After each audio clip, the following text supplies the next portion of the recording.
AP ప్రభుత్వం చేపట్టిన పోలవరం నల్లమల్ల సాగర్ అనుసంధాన ప్రాజెక్టుపై తెలంగాణ ప్రభుత్వ తీరు హరీష్ రావు మరోసారి తీవ్రంగా తప్పుపట్టారు. పోలవరం నల్లమల్ల సాగర్ ప్రాజెక్టు విషయంలో కాంగ్రెస్ సర్కారు సుప్రీంకోర్టు అనుసరిస్తున్న తీరు తెలంగాణ ప్రయోజనాలు గొడ్డలు పెట్టుగా మారిందన్నారు. విచారణకు అర్హత లేని రిట్ పిటిషన్ దాఖలు చేయడం ద్వారా ప్రభుత్వం ఉద్దేశపూర్వకంగా ఏపీకి అనుకూలంగా వ్యవహరించిందని ఆరోపించారు. ఒకవైపు ఏపీ ప్రాజెక్టు పనులు వేగవంతం చేస్తుంటే ఇక్కడ చేతకానితనం ప్రదర్శిస్తూ తెలంగాణకు ఈ ప్రభుత్వం చారిత్రక ద్రోహం చేస్తోందని, సుప్రీంకోర్టు సాక్షిగా సీఎం రేవంత్ రెడ్డి అసలు స్వరూపం బయటపడిందని మండిపడ్డారు. ఎత్తిపోతల పథకం మీద ఆంధ్రప్రదేశ్ రైతులతో కేసు వేయించి అందులో ఆంధ్రప్రదేశ్ ప్రభుత్వం ఇంప్లీడ్ అయి ఆనాడు మన పాలమూరు ఎత్తిపోతల పథకం మీద స్టే తెచ్చింది ఆంధ్రప్రదేశ్ ప్రభుత్వం.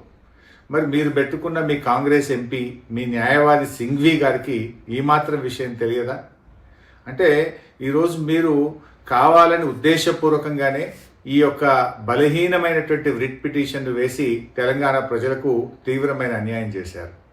ఈ మాత్రం దానికి సూటు బూటు వేసుకొని ఉత్తమ్ కుమార్ రెడ్డి గారు నీళ్ల మంత్రి ఢిల్లీ దాకా పోవాల్సిన అవసరం ఉందా? ఢిల్లీ దాకా పోయి ఏం చేసిండు ఉత్తమ్ కుమార్ రెడ్డి గారు? వేసిన రిట్ పిటిషన్ను విత్డ్రా చేసుకున్నారు. గోదావరి నల్లమల్ల సాగర్ ప్రాజెక్టుకు మీరు సహకరిస్తూ ఉన్నారు.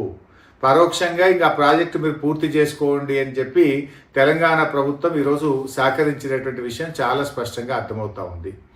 ముఖ్యంగా ఈ మొదటి నుంచి కూడా అంటే మీరు ఈ రేవంత్ రెడ్డి వైఖరి చూస్తూ ఉంటే మొదటి నుంచి కూడా గోదావరి నల్లమల్ల సాగర్ విషయంలో ఈయన వైఖరి చాలా అనుమానాస్పదంగా ఉంది.